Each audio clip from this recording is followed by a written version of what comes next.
안녕하세요. 달리는 변호사 달변 김종기 변호사입니다. 부당해고 구제 신청 절차에서는 사용자는 근로자에게 해고기간 임금 상당액을 지급하라라고만 판정 주문에 기재되기 때문에 청구 금액을 특정할 필요가 없습니다. 하지만 민사법원에 제기하는 해고무효확인 청구는 원고가 청구 금액을 특정해야 한다는 점에서 큰 차이가 있습니다.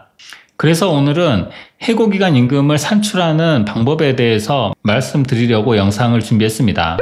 원고가 해고기간 임금을 특정한다는 점이 저는 해고무효확인 소송의 장점 중 하나라고 생각합니다. 부당해고 구제 신청 사건의 경우에는 부당해고로 판정을 받아도 회사가 원래 줘야 할 해고기간 임금보다 더 적게 주는 경우가 있기 때문입니다. 평균적으로 받던 급여를 줘야 하는데 기본급만 주는 식으로 회사가 장난을 치는 경우가 종종 있거든요.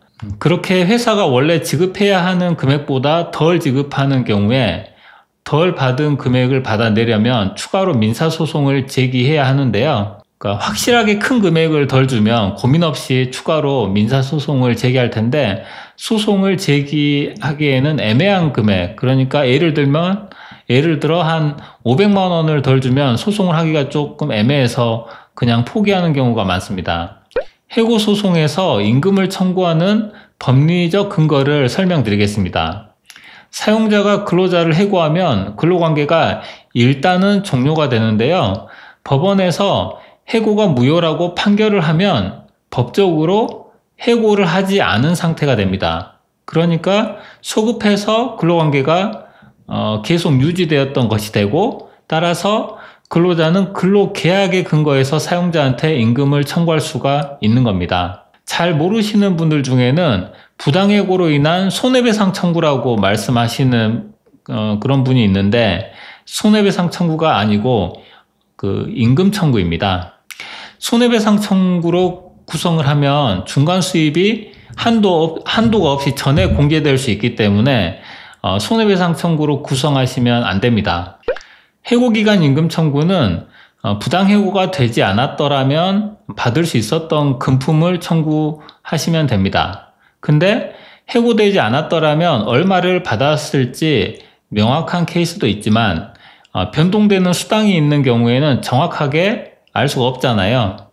그래서 대부분의 케이스에서는 해고기간에 받았을 것으로 추정되는 금액을 청구할 수밖에 없습니다.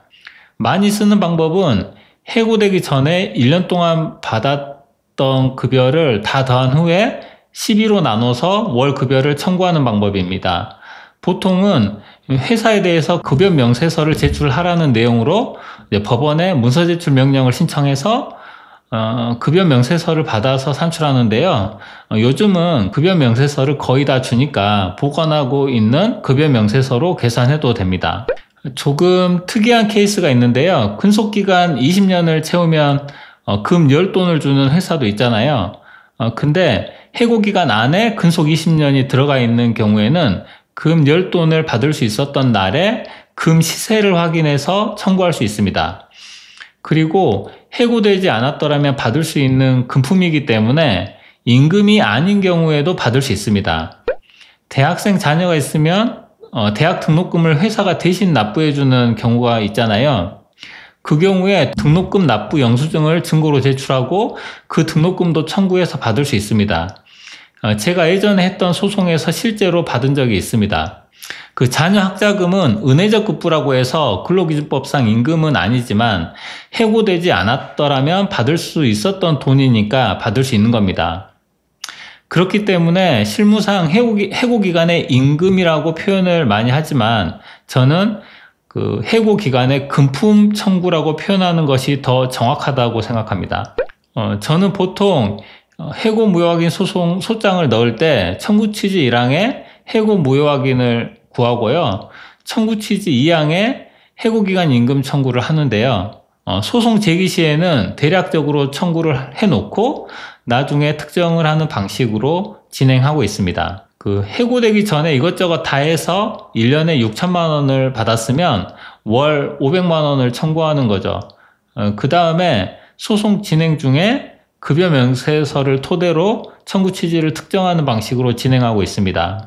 그리고 청구 취지 변경 시까지 발생한 임금에 대해서는 소송 촉진 등에 관한 특례법이 정한 지연이자를 청구할 수 있습니다.